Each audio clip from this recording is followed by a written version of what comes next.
चलो ये बताओ, लॉज ऑफ रिफ्लेक्शन पता होगा? Yes sir. क्या होता है बाबू? Angle r is equals to angle r होता है। हाँ, और फिर यही होता है ना, i is equal to r r. और रिफ्लेक्टिंग रे और फिर इंसिडेंट रे दोनों जो सेम प्लेन पर आता है। इंसिडेंट रे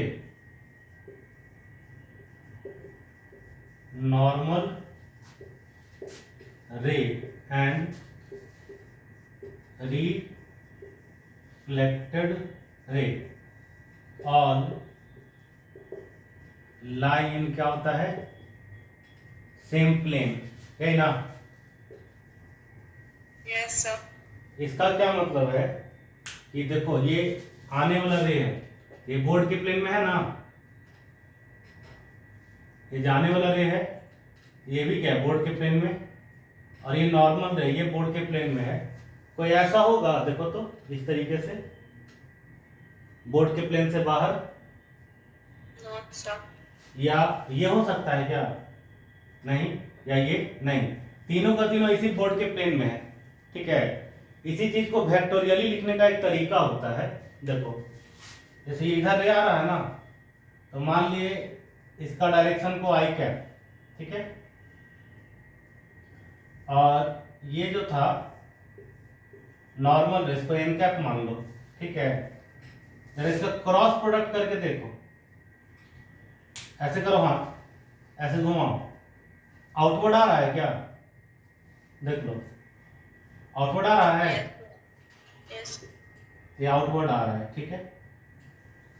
अगर इसी तरीके से देखो कि एन कैप और आर कैप सेम ही प्लेन में रहेगा, तब इसका भी क्रॉस प्रोडक्ट सेम आएगा। देखो यहां से आर क्रॉस एन बाहर आ रहा है, हाँ। इसका यही मतलब है कि तीनों का तीनों सेम प्लेन में है, नहीं तो ऐसे नहीं आता। यहाँ पर आई क्रॉस एन कैप कहाँ आ रहा है, बाहर की तरफ, तो परपेंडिकुलर आउटवर्ड। इस वाले में भी आर क्रॉस एन कैप क्या आएगा, परपेंडिकुलर आउटवर्ड। ये संभव तभी है जब ये तीनों का तीनों रे क्या रहे, एक ही प्लेन में रहे। अगर इनका प्लेन अलग होगा तो फिर इन दोनों का क्रॉस प्रोडक्ट बाहर एक ही डायरेक्शन में नहीं आएगा, अलग लगा जाता, ठीक है। तो ये वेक्टोरियल तरीका है इसी बात को लिखने का, ठीक है। एक और तरीका है, लेकिन उसके लिए क्या है कि अगर वेक्टर का आइडिया हो, वेक्टर स्केलर ट्रिपल प्रोडक्ट, तो बता पाएंगे। बोलो, आइडिया है इसका स्केलर ट्रिपल प्रोडक्ट का? No sir. नहीं है तो चलो इससे काम चला लो, इसको नोट कर लो। चलो तो मैं जरा एक बार फिर से समझा देता हूं।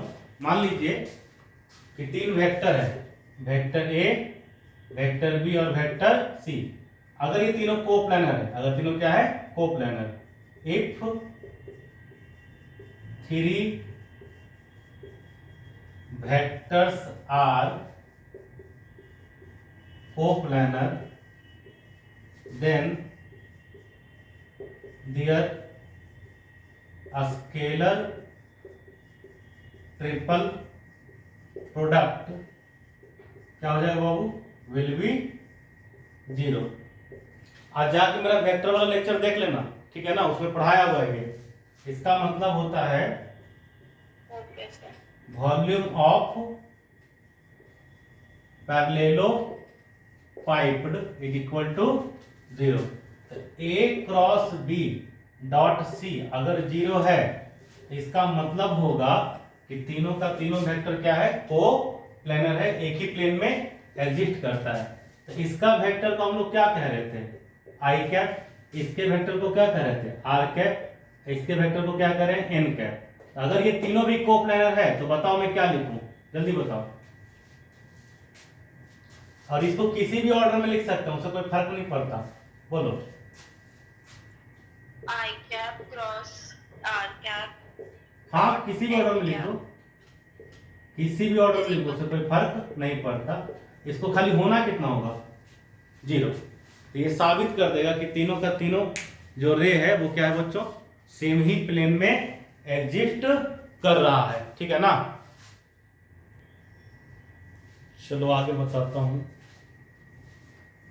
ये बताओ, अभी हम लोग देखे थे कि एक मिरर था, ठीक है ना, इसमें लाइट रे आया, आते वक्त भी पैरेलल था और जाते वक्त भी पैरेलल था, और फिर एक ऐसे रफ कोई सरफेस ले लिए थे हम लोग जिसमें कि आते वक्त तो दो रेज पैरेलल था, लेकिन जाते वक्त दोनों नॉन पैरेलल हो गया था, हुआ था क्या।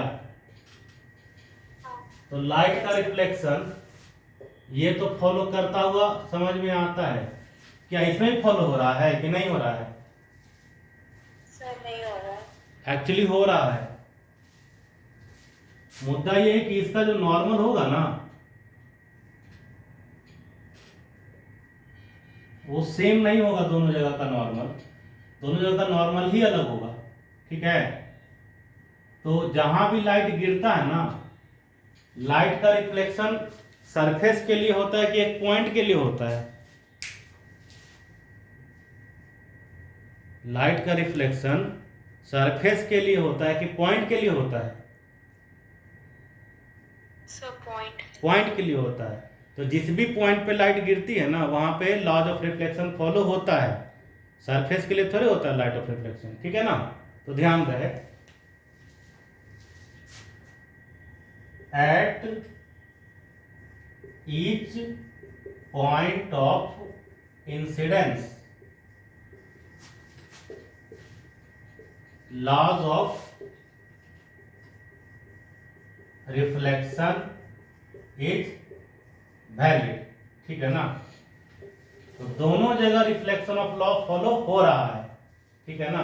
ये मैं दिखा देता हूं, आते वक्त एंगल थीटा, जाते वक्त भी थीटा, आते वक्त भी थीटा, जाते वक्त भी थीटा, लेकिन इन दोनों का नॉर्मल जो होगा वही अलग अलग होगा, ठीक है।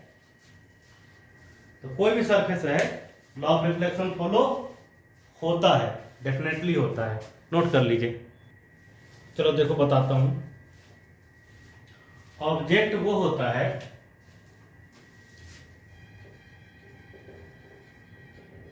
जहां पर इंसिडेंट रे का कटिंग होता है, ठीक है ना। तो it is intersection point of incident raise, ठीक है। और इमेज क्या होगा फिर, इसका उल्टा, रिफ्लेक्शन या रिफ्रैक्शन के बाद, रिफ्लेक्शन या रिफ्रैक्शन के बाद जहां पे लाइट इंटरसेक्ट करेगा उसको क्या बोलते हैं, इमेज, ठीक है। तो it is intersection point of reflected और रिफ्रैक्टेड रेज, ठीक है। जैसे देखो एग्जांपल दे रहा हूं, मान लो ये एक मिरर है और ये कोई ऑब्जेक्ट है, इंसिडेंट रे हुआ, इंसिडेंट रे हुआ, तो इंसिडेंट रे कहां पे कट रहा है, यहां पे, इसको हम क्या बोलेंगे, ऑब्जेक्ट। ये जो कटिंग हो रहा है सच में हो रहा है कि झूठ मूठ का हो रहा है, असलियत में हो रहा है, तो ये रियल ऑब्जेक्ट हो गया। अब जब ये रिफ्लेक्ट होगा तो आगे तो मिलेगा नहीं, लेकिन अगर पीछे बढ़ा देंगे ये कहीं ना कहीं जाके मिल जाएगा ना, बताओ। ये सचमुच का मिला या प्रोड्यूस करके मिला, ये जो कट कर रहा है रियल में ना है, तो ये इमेज कैसा बनेगा, ये बन जाएगा वर्चुअल इमेज, ठीक है। फिर देखो, मान लो ये मिरर है और रे ऐसे आ रहा है,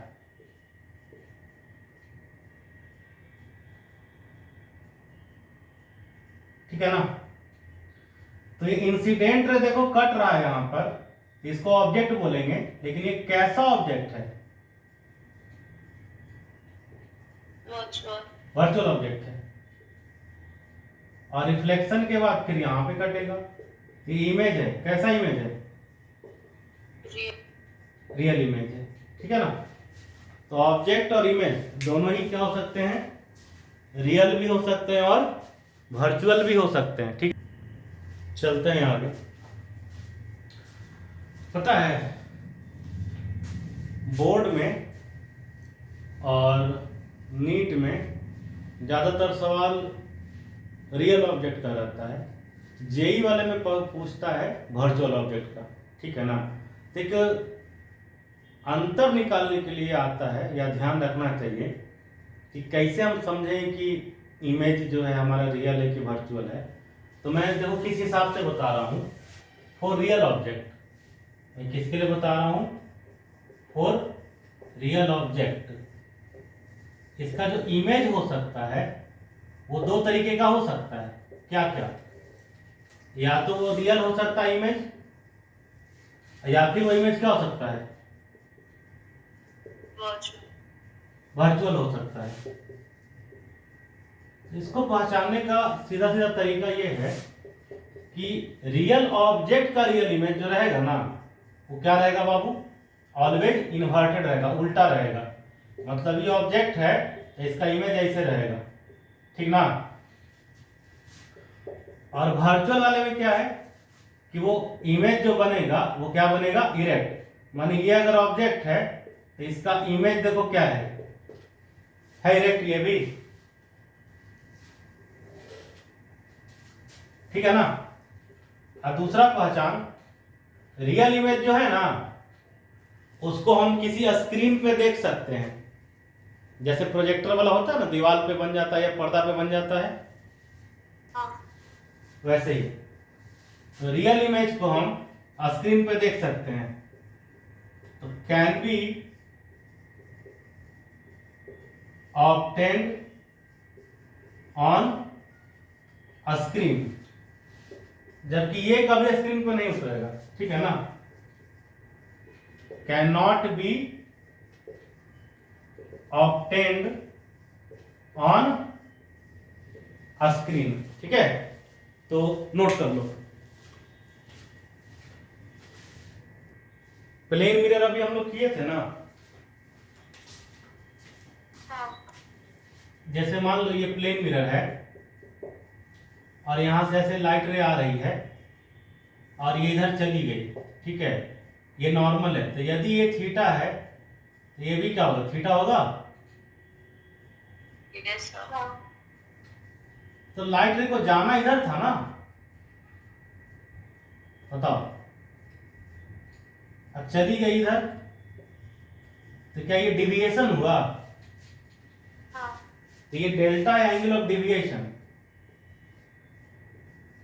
ये डेल्टा क्या एंगल ऑफ डिविएशन, ठीक है। जो कि क्या हो जाएगा? इन तीनों का सम कितना आना चाहिए? 180।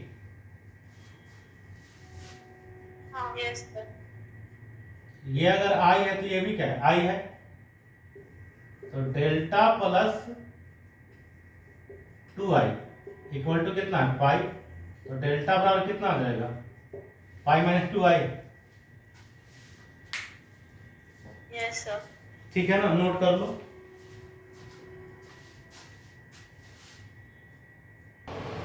Yes sir. हो गया दोनों कोई का?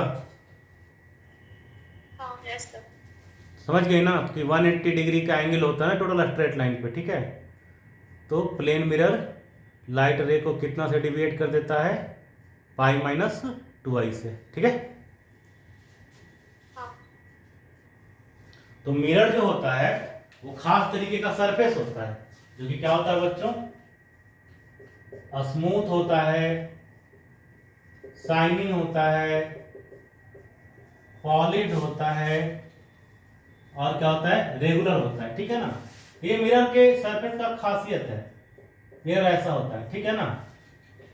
ये क्या होते हैं? स्पेशल टाइप ऑफ ओपेक या रिफ्लेक्टिंग सरफेस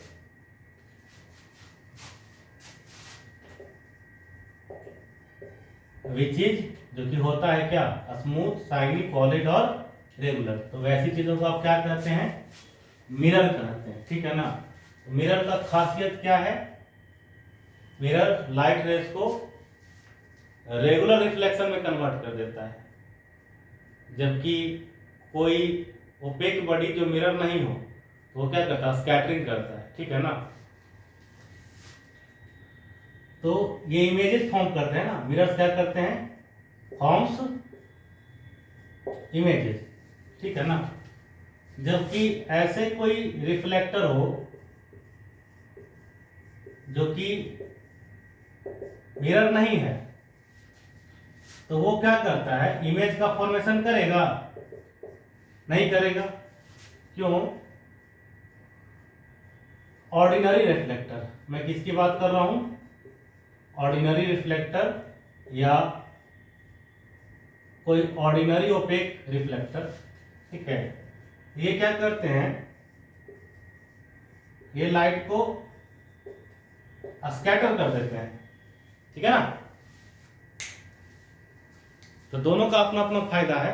जब आपको चेहरा देखना है तो आप मिरर का इस्तेमाल करो, है कि नहीं। किताब पढ़ने के लिए क्या जरूरी है कि किसी खास जगह पे किताब रख के आपको पढ़ना है, किताब को थोड़ा बाएं दाएं ऊपर नीचे करेंगे तो नहीं पढ़ सकते हैं, पढ़ सकते हैं ना।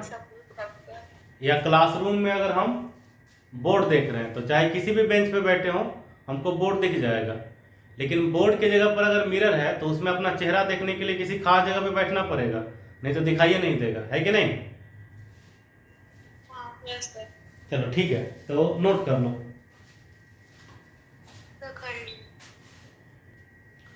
तो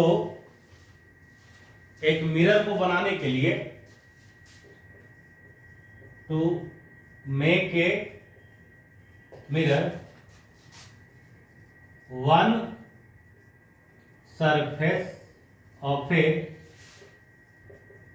glass is silvered and to protect silvering plastic paint used over it, ठीक है ना। तो इस तरीके से हम एक मिरर को बना पाते हैं। तो मिरर जो हम बनाते हैं वो दो टाइप का होता है, कौन कौन, एक होता है प्लेन मिरर और एक क्या होता है, स्फेरिकल मिरर। प्लेन मिरर देखो ऐसे बना लेते हैं, और स्फेरिकल मिरर बनाने के लिए क्या करना होगा, ऐसे टुकड़ा काटो, यहां से कलरिंग कर दीजिए, अगर ऐसे, ये क्या हो जाएगा, कॉन्वेक्स, और यहां से अगर ऐसे कलरिंग कर दिए तो यही क्या हो जाएगा, कॉनकेव, है ना। Yes sir. ठीक है, नोट करो। लॉ ऑफ रिफ्लेक्शन को प्रूव कैसे करते हैं, है जानकारी इसका।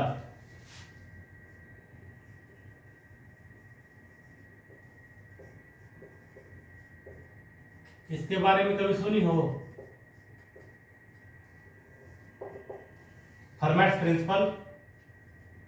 मान लो एक पॉइंट है ए, एक पॉइंट है बी, लाइट को जाना है ए से बी, लाइट इस रास्ते से जाएगा, इस रास्ते से जाएगा, या ऐसे जाना पसंद करेगा। लाइट कौन से वाले रास्ते से ए से बी पे जाएगा बताओ।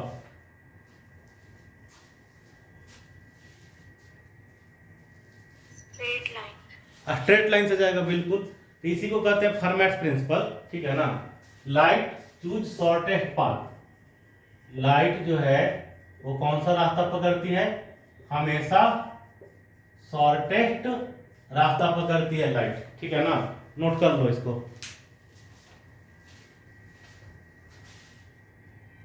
ठीक है। तो देखो लाइट का रिफ्लेक्शन को प्रूव करना है, तो ये मान लो एक प्लेन मिरर है, ठीक है। मान लो यहां पर कोई लाइट का सोर्स है जिसका जो हाइट है ना वो कितना है h1, और लाइट को क्या करना है, किसी पॉइंट ए से शुरू करके कहां पहुंचना है बी पे, और बीच में इसको एक बार मिरर पे गिरना है। तो बताओ, देखो लाइट हो सकता है यहां गिरे, संभव है ना, और यहां चली जाए, ये पॉसिबल है? बोलो।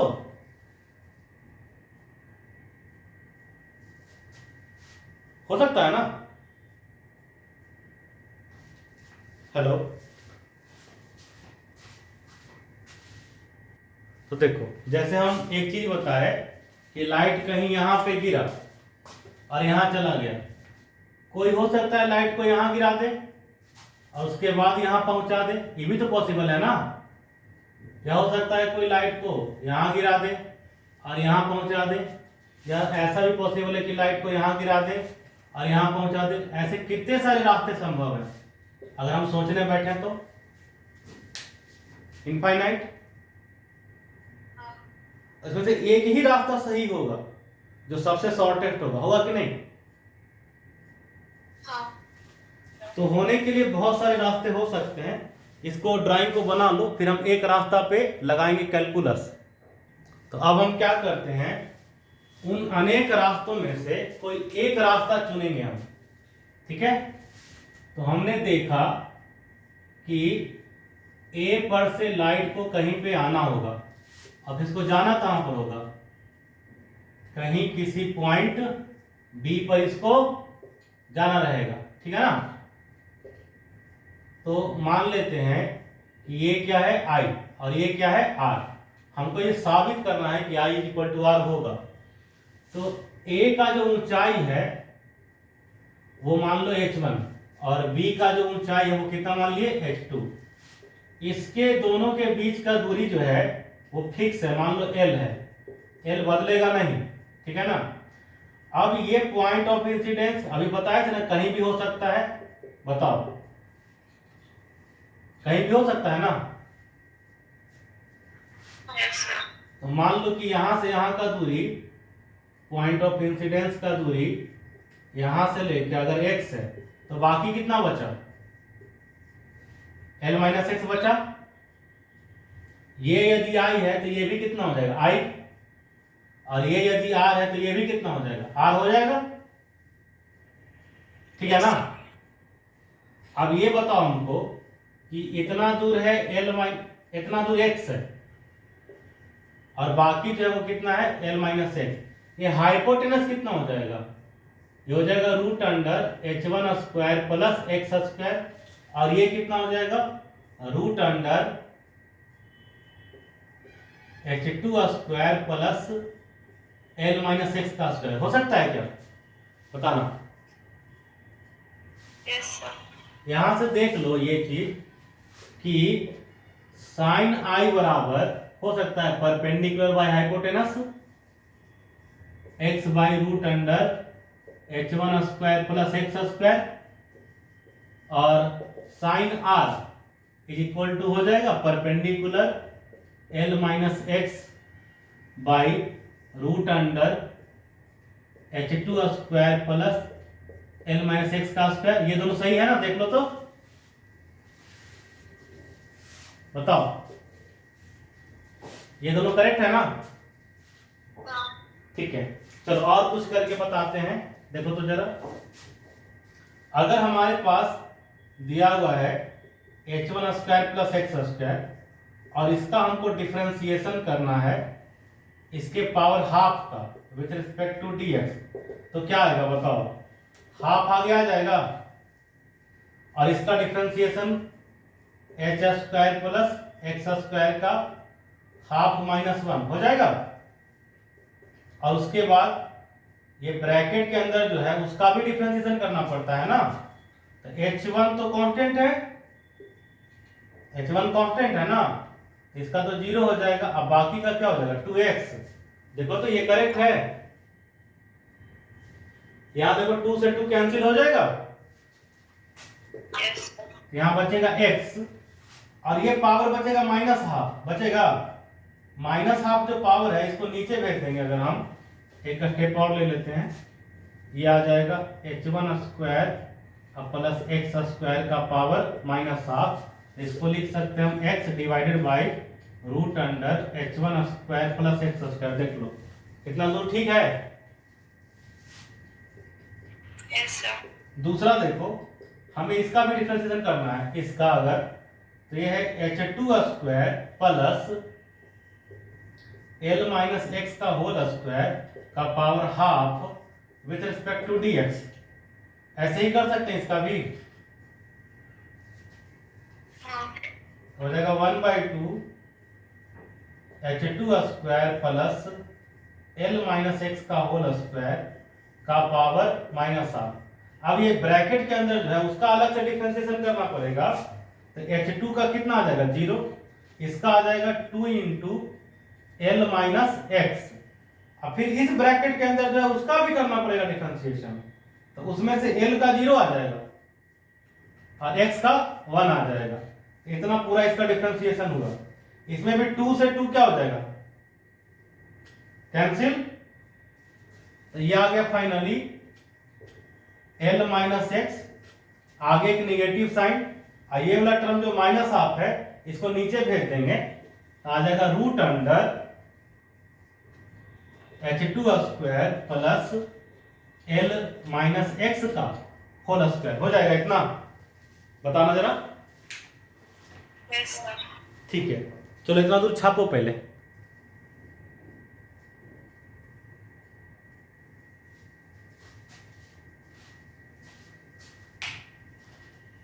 देखिए लाइट का जो पाथ है, मान लीजिए कि वो P है। तो लाइट का पाथ आप देखिए क्या √h1² प्लस x² और फिर √h2² प्लस, देखिए तो यही ना है लाइट का पाथ। ऐसे आया और ऐसे चला गया। देखो तो ये ना लाइट का पाथ। तो क्या ये लाइट का पाथ हो जाएगा टोटल, देख लो। हाँ, अब इसको मिनिमम होना है, इसको मिनिमम होना है तो मैक्सिमम मिनिमम पड़ ही होना। इसको 0 के बराबर करना पड़ेगा डिफरेंशिएट करके। हाँ, yes, sir.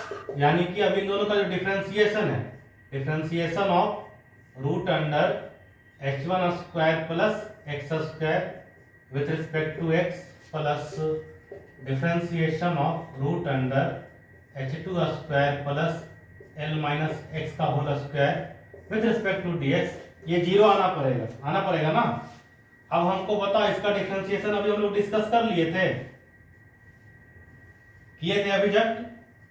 ये आया था x by √h1² plus x² और इसका डिफरेंशिएशन कितना आया था l minus x divide by √h2² plus l minus x का होल स्क्वायर, यही था ना। हाँ, फिर ध्यान से देखो, इसको हम साइन आई बताए थे क्या, देखो ध्यान से।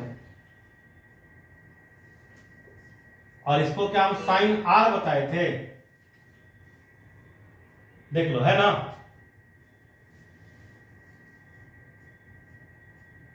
बोलो। yes, sir. तो हो गया हैंस प्रूव। अब क्या यहां से देख लो, यहां से दिख रहा है ना साइन आई बराबर साइन आर, इसलिए आई बराबर आर। ठीक है,